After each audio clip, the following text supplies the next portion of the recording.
دیکھیے بزرگوں، وسیم صاحب کا تو ایک شعر بھی ہے، اس کا بس مفہوم مجھے یاد رہا کہ یہ جو بزرگ ہیں ہمارے بڑے ہیں، دل یہ چاہتا ہے کہ ان کی آنکھوں میں دیکھتے رہیں، مسلسل ان کی آنکھوں میں دیکھتے رہیں، اس لیے بھی دیکھتے رہیں کہ ان کی آنکھوں میں وہ وقت نظر آئے گا جو ہم نہیں دیکھ سکتے تھے، جو ہم نہیں دیکھ سکے، وہ لوگ نظر آئیں گے جن کے بارے میں ہم لوگ صرف سنتے تھے، وہ دنیا، وہ گلیاں، وہ کوچے، وہ محفلیں ان آنکھوں میں نظر آئیں گی جن کو ہم اپنی آنکھوں سے نہیں دیکھ پائے۔ تو جب ہم بزرگوں سے خطاب کرتے ہیں، بات چیت کرتے ہیں، ان سے ملاقات کرتے ہیں، تو یہ احساس خاص بنا دیتا ہے کہ ہم ایک بڑی تاریخ سے بات چیت کر رہے ہیں۔ آج رنجیت سنگھ چوہان صاحب کی خواہش تھی، بہت پہلے سے یہ پلان ہم کر رہے تھے کہ بچوں کو، جو آج کی نئی نسل ہے، ان کو یہ بتایا جائے کہ مشاعرہ کیا تھا، تہذیب کیا تھی۔ ابھی 2 بچے اٹھ کر گئے، یہاں پر شاعر کلام پڑھ رہا تھا، تصور نہیں کیا جا سکتا تھا اس بے ادبی کا۔ آپ کو جانا ہے، انتظار کریں، اس کے بعد جائیں۔ تو اس طرح کی بے شمار باتیں ہیں جو کچھ ہم نے شاید پکڑ رکھی ہیں، کچھ کو ہم فراموش کر چکے ہیں۔ تو ہم یہ چاہتے ہیں کہ وسیم صاحب کی آنکھوں میں، وسیم صاحب کی شخصیت کے ذریعے وہ پورا دور، وہ پورا ماضی ہم آپ سب کے سامنے لے کر آئیں، ہم سب لوگ جانیں کہ کیا ہوتا تھا، کیسے ہوتا تھا، آداب کیا تھے، کس طرح کی گفتگو ہوتی تھی، کیسے مشاعرے ہوتے تھے۔ تو اس لیے اس خاص سیشن کا ہم نے اہتمام کیا ہے، اور آپ کے ساتھ ایک اور اہم شخصیت فرحت احساس صاحب، جنہوں نے بھی ظاہر ہے کہ پوری دنیا کو دیکھا ہے، مشاعروں کو قریب اور دور دونوں طرح سے انہوں نے اس کو دیکھا ہے، محسوس کیا ہے، اور اخبارات میں لکھا بھی ہے ظاہر ہے اس تعلق سے بہت سے۔ تو ہم یہ چاہتے ہیں کہ جشن ادب کی جانب سے اس سیشن کا اہتمام کیا جائے، اور اس سیشن کے بعد جب ہم جان جائیں گے کہ وہ دنیا کیسی تھی جس دنیا کو ہم نہیں دیکھ پائے، پھر ہم وسیم صاحب کو سنیں گے، ان کا کلام سنیں گے۔ تہذیب کا ہلو آگے ساؤنڈ بڑھائیے۔ تو یہ ہم جو یہاں جو بات ہم کرنے جا رہے ہیں، اس میں پچھلے 65 سال وسیم صاحب ہمارے سامنے رہے ہیں، ساری اردو اور ہندی دونوں کی دنیا ان کے پیش نظر رہی ہے۔ تو یہ جو مشاعرہ ہوتا تھا اور جو آج ہوتا ہے، اس کے بیچ میں جو 65 سال کا فرق ہے، وہ جاننا چاہیے اس کو کہ وہ فرق کیسا ہے اور کیسے پیدا ہوا ہے۔ مثلاً یہ جو محفل ہوتی ہے جس میں ہم شعر سنتے ہیں اور سناتے ہیں، اس میں صرف یہی نہیں ہے کہ ہم شعر سن رہے ہیں شاعر سے اور اس کو داد دے رہے ہیں، بلکہ یہ کہ ہمیں ہنسنا کہاں ہے اور رونا کہاں ہے، اس کا مقام بھی معلوم ہونا چاہیے۔ کہ بعض لوگ کی ساری زندگی گزر جاتی ہے اور وہ غلط جگہوں پہ روتے ہیں، غلط جگہوں پہ ہنستے ہیں۔ تو یہ سلیقہ اور یہ تمیز کہ ہمیں آنسو کہاں خرچ کرنے ہیں اور تعریفیں کہاں خرچ کرنی ہیں، یہ شاعری کی محفل سے ہمیں پتہ چلتا ہے۔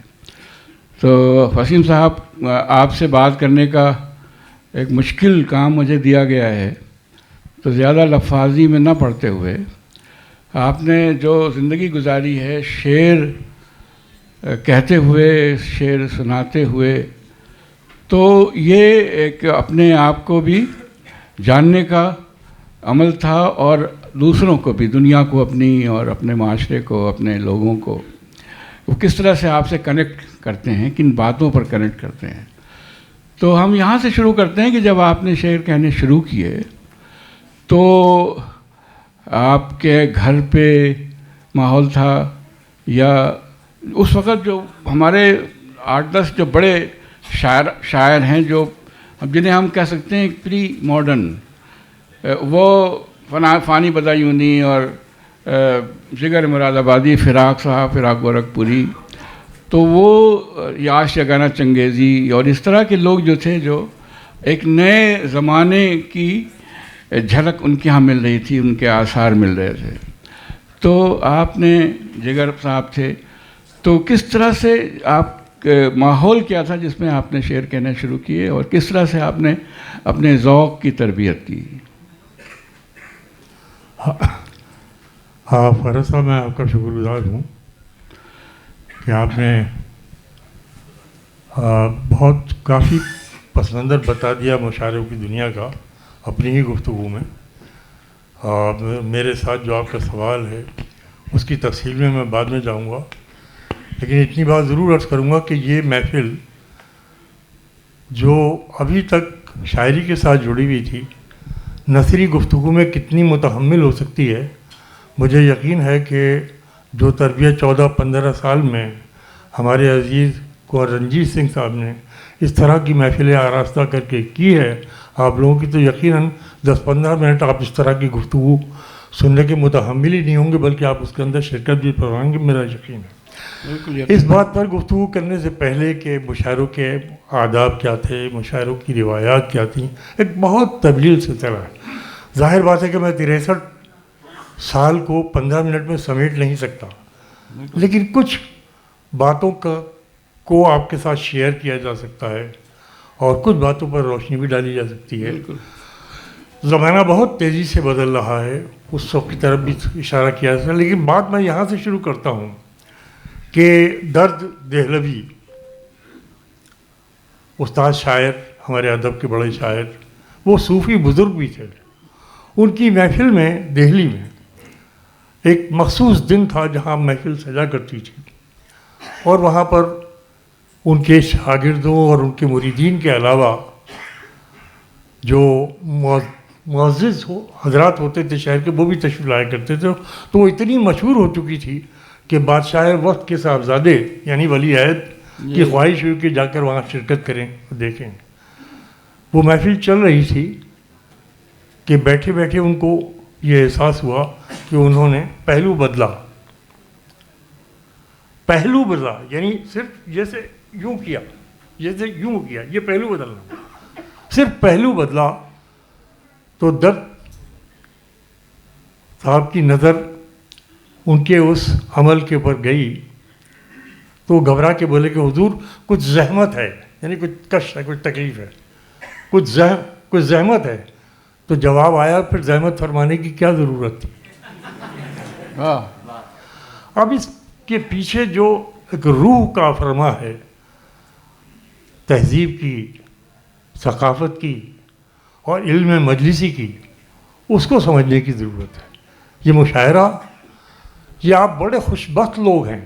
ہندوستان کے لوگ، دنیا کی واحد سرزمین ہے یہ جہاں واچک پرمپرا ہے. دنیا کی کسی زبان کی شاعری صرف پڑھی جاتی ہے، لکھی جاتی ہے، یا آپس میں 10-15 لوگ تبادلہ خیال کر لیتے ہیں، لیکن اس طریقے سے کہ ہزاروں کی محفل ایک شعر کے ساتھ بہہ جائے، یہ ہندی اور اردو کے علاوہ دنیا میں کسی زبان کو یہ فرق حاصل نہیں. تو اس بات کے پیش نظر میں سمجھتا ہوں کہ مشاعرے کا یہ تسلسل جو اس طریقے سے آپ کو ہم آہنگ کیے ہوئے منتظمین کے ساتھ اور پھر شعراء کے ساتھ، تو یہ ایک بڑا عمل ہے جس کو تاریخ یقیناً محفوظ رکھے گی. معمولی بات نہیں ہے. میں نے جس زمانے میں مشاعرے کی زندگی شروع کی، وہ زمانہ وہ تھا کہ جہاں پر بزرگوں کے ساتھ بیٹھنے کا تو تصور ہی تھا. 3 نشستیں پیچھے بیٹھا کرتے تھے. 10-15 سال کے بعد تو اس لائق ہوتے تھے کہ آگے کیا ان کے قریبی جا کے پیچھے بیٹھ جائیں، جوتوں میں بھی ان کے بیٹھ جائیں. میں نے فراق صاحب کو دیکھا، میں نے خمار صاحب کو دیکھا، ان کے ساتھ مجھے مشاعروں میں شرکت کا موقع ملا. شمیم کرانی صاحب، فرقت کاکوروی صاحب، آپ کے نشور واحدی صاحب، اور آپ یہ ادھر اگر آ جائیے آپ تو سردار جعفری صاحب، کیفی آدمی صاحب. میں کن کے نام لوں؟ ایک طویل سلسلہ ہے کہ جو شعراء کی خدمت میں حاضری کا مجھے موقع ملا. میں نے ان کی نشست و برخاست دیکھی، ان کا انداز گفتگو دیکھا، اور سب سے بڑی بات جو مشاعرے کا پورا اگر میں منظرنامہ اپنے پیش نظر رکھوں تو فرحت صاحب، یہ وہ عجیب و غریب محفل ہے جس میں پابندیاں باہر سے نہیں لگائی جاتی. سامعین اپنے آپ اپنے اوپر وہ پابندیاں عائد کرتے ہیں. باہر سے کوئی پابندی اس محفل کے اندر نہیں لگائی جاتی. کوئی یہاں پر پولیس کا انتظام نہیں ہے. ایک موقع پر باتیں تو بہت نکل آئیں گی، میں گھنٹوں بول سکتا ہوں، لیکن میں بہت مختصر کروں گا. میں صرف ایک بات بتانا چاہتا ہوں آپ کو اس مشاعرے کی اہمیت اور اس محفل کی عظمت کے بارے میں بتانا چاہتا ہوں. میں ہیوسٹن تھا اور ہیوسٹن کے اندر اس دن جشن کے موقع پر مجھے ایک ایوارڈ دیا گیا وہاں سٹی کونسل کی طرف سے. رات کے 3 بجے جب میں نے دیکھا کہ پورا ہال نہ صرف بھرا ہوا ہے بلکہ لوگ اسی طریقے سے کھڑے ہوئے ہیں جس طریقے سے یہاں پر ہال کے چاروں طرف، تو میری آنکھوں میں آنسو آ گئے یہ دیکھ کر کہ یا پروردگار یہ تیرا کیا کرم ہے. یہ ملک اتنا مصروف ملک، اتنی مصروف اسٹیٹ جس کو ہیوسٹن کہتے ہیں، وہاں کا مصروف ترین شہر، اس کے اندر اگر آج یہ اعلان ہوتا کہ یہاں پر پریزیڈنٹ آف امریکہ کے علاوہ 6-7 ملکوں کے سربراہ آئیں گے اور وہ ایڈریس کریں گے پبلک کو، تو رات کے 3 بجے وہاں سیکورٹی کے علاوہ کچھ نہیں ہوتا. میں نے کہا مالک یہ تو نے ہم فقیروں کی آباد میں اتنی طاقت دی ہے کہ 3 بجے رات کے سامعین جو اس طریقے سے اس سے جڑ سکتے ہیں. تو یہ ایک ایسا کرشمہ ہے، یہ ایک ایسا کرشمہ ہے کہ جس کو لفظوں میں بیان ہی نہیں کیا جا سکتا. ارے ایک مصرے کے ساتھ 2000 سامعین سفر کرنے لگے، وہیں آ جائیں جہاں سے شاعر بات کہنا چاہتا ہے، تو اس سے بڑا تو میں سمجھتا ہوں کہ معجزہ ہو ہی نہیں سکتا کسی زبان کا جو ہماری زبانوں کو حاصل ہے اس مشاعرے کے ذریعے. مشاعرہ کئی سطحوں پہ چلتا ہے. میں نے مشاعرے کو بہت قریب سے دیکھا. میں نے میلے ٹھیلے کو بھی مشاعرے پڑھے، میں نے دیہاتوں کے بھی مشاعرے پڑھے، میں نے قصبوں کے مشاعرے پڑھے، میں نے شہروں کے مشاعرے کے پڑھے. اور مشاعرے پڑھنے کے ساتھ ساتھ میں نے جو اسفار کیے، جو میں نے سفر کیے ہیں، اس کے بارے میں بتاؤں کہ میں نے بیل گاڑی سے لے کر اور ٹرک اور دنیا کا کوئی ایسا ماڈل نہیں تھا جس سے میں نے سفر نہ کیا ہو منزلوں تک پہنچنے کے لیے. تو میں نے کبھی کہا تھا اور میں آج دہرانا چاہتا ہوں کہ جب کہیں کسی بڑی محفل میں بات چیت ہو رہی تو میں نے کہا میاں اتنا تم سوئے نہیں جتنا ہم جاگے ہیں. کیا بات.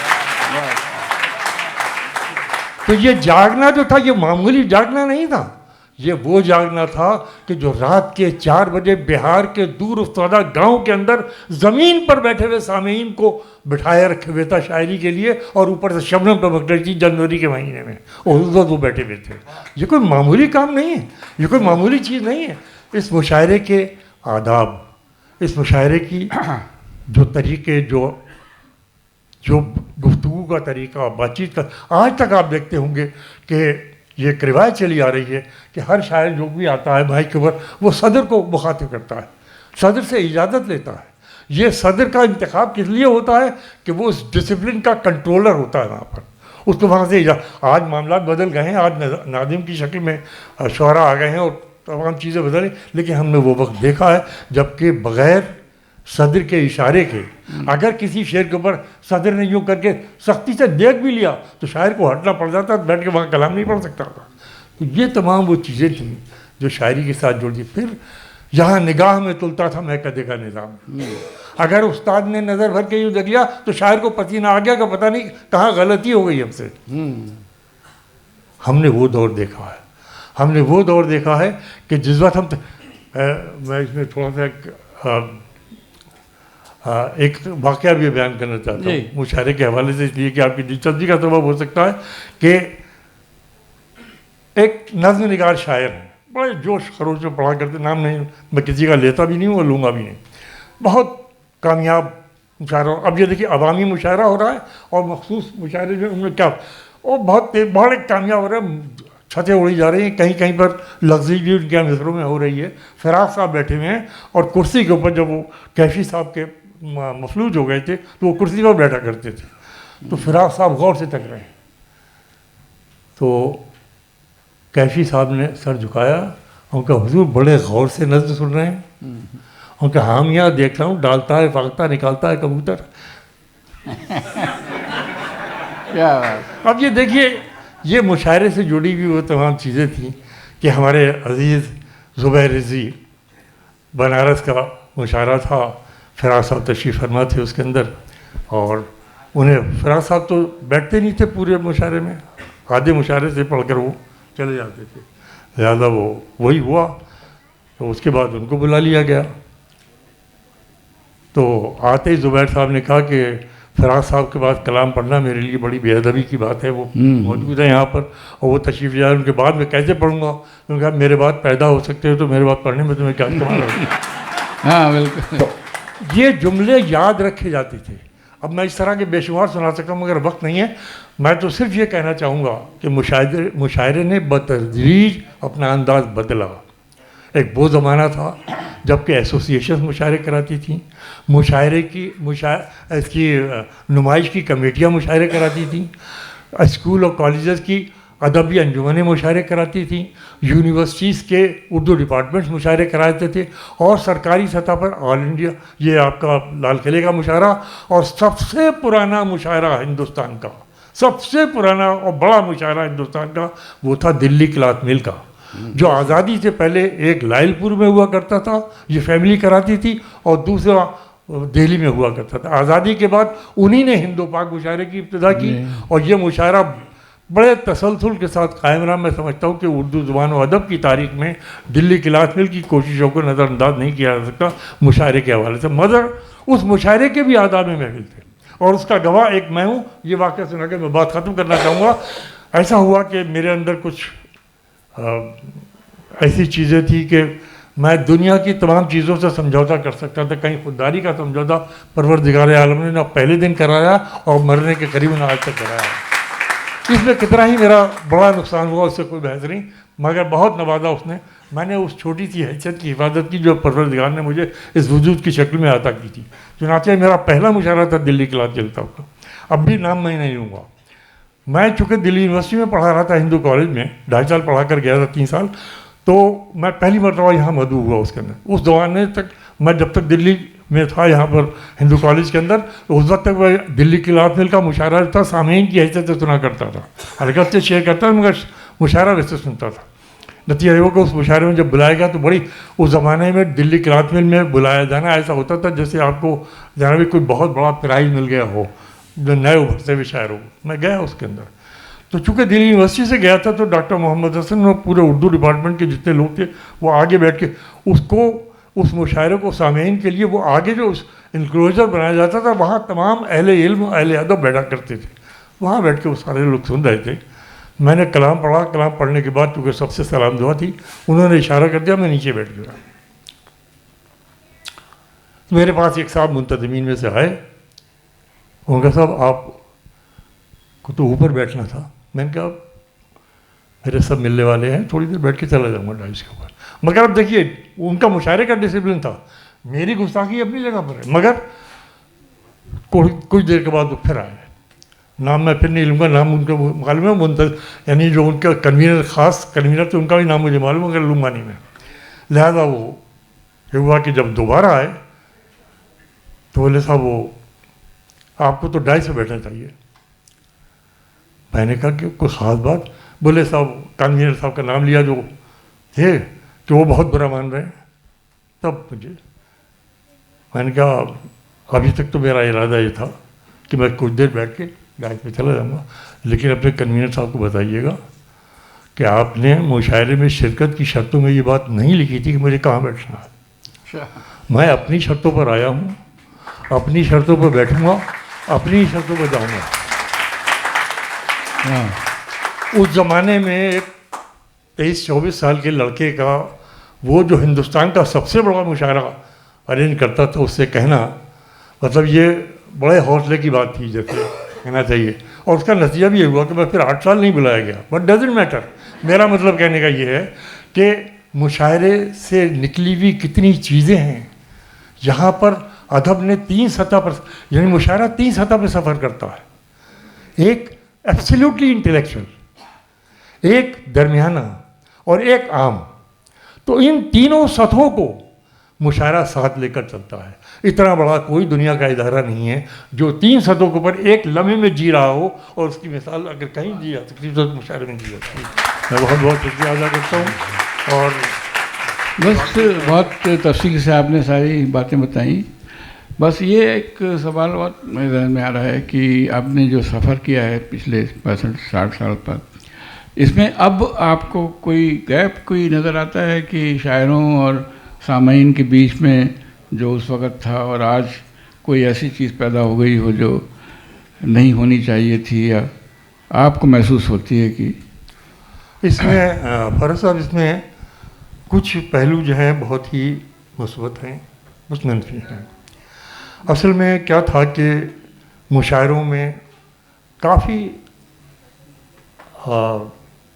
وقت تک ایک خاص قسم کی شاعری سنی جاتی تھی، اور میں جہاں تک مجھے یاد پڑتا ہے 70 تک مشاعرہ، میں نے 61 میں پہلا مشاعرہ علی گڑھ یونیورسٹی کا پڑھا ہے، تو اس کے بعد 70 تک صورتحال یہ تھی کہ 99% ترنم سے شعر پڑھا جاتا تھا، 99% ترنم سے، اور شعر کیا پڑھا، غزل پڑھی جاتی تھی، دوسری صنف زبان کا گزر بھی نہیں ہوا تھا۔ یہ جب مالک نے یہ کیا کہ ہماری بات میں تھوڑا وزن پیدا ہوا اور لوگوں نے اعتبار کرنا شروع کیا، تو کوشش یہ ہوئی کہ اسٹیج کے اوپر جو ہمارا یونیورسٹی سے پڑھا ہوا یا اور دیگر علمی بیک گراؤنڈ کا شاعر ہے اس کو انٹروڈیوس کیا جائے۔ اب میں پھر بات لمبی ہو جائے گی، لیکن یہ کہ بشیر بدر صاحب سے لے کر اور آگے تک میری کافی کوشش رہی، میں اس کے اندر کوئی شرح نہیں لینا چاہتا، لیکن یہ کہ یہ تمام اعضاء کسی نہ کسی حوالے سے مطلب یہ کہ لائے جاتے رہے، اور رفتہ رفتہ یہ ہوا کہ سامعین کا ذہن بدلنا شروع ہوا۔ وہ جو سامعین رخ سے پردہ اٹھا دے، ذرا ساقیہ بس اب یہ رنگ محفل بدل جائے گا، یا اللہ میاں کا نام لیا اور پی گیا، یہ شاعری پر مشاعرہ اچھل جاتا تھا، کودنے لگتا تھا مشاعرہ، یعنی حد یہ کہ جگر صاحب کو پڑھوانے کے لیے تیار نہیں سامعین، منتظمین، صرف یہ کہ مجمع کے اسرار کے اوپر، چونکہ وہ اس کے اوپر جھوم رہا تھا، تو اس سے نکال کر، یعنی میں نے لکھا بھی ہے کہ آپ پڑھیں گے بہت جلدی وہ ساری تفصیلات آ رہی ہیں کہ میں نے شروعات یہاں سے کی تھی۔ سنیے یہ شعر آج سنا رہا ہوں آپ کو، میں مشاعرے میں یہ شعر لے کر آیا تھا اس شاعری کے سامنے کہ رخ سے پردہ اٹھا دے ذرا تاکہ بس اب یہ رنگ میں، اس وقت میں یہ شعر لے کر آیا تھا کہ میں کچھ اس طرح جیا ہوں کہ یقین ہو گیا ہے، میں کچھ اس طرح جیا ہوں کہ یقین ہو گیا ہے، میرے بعد زندگی کا بڑا احترام ہوگا۔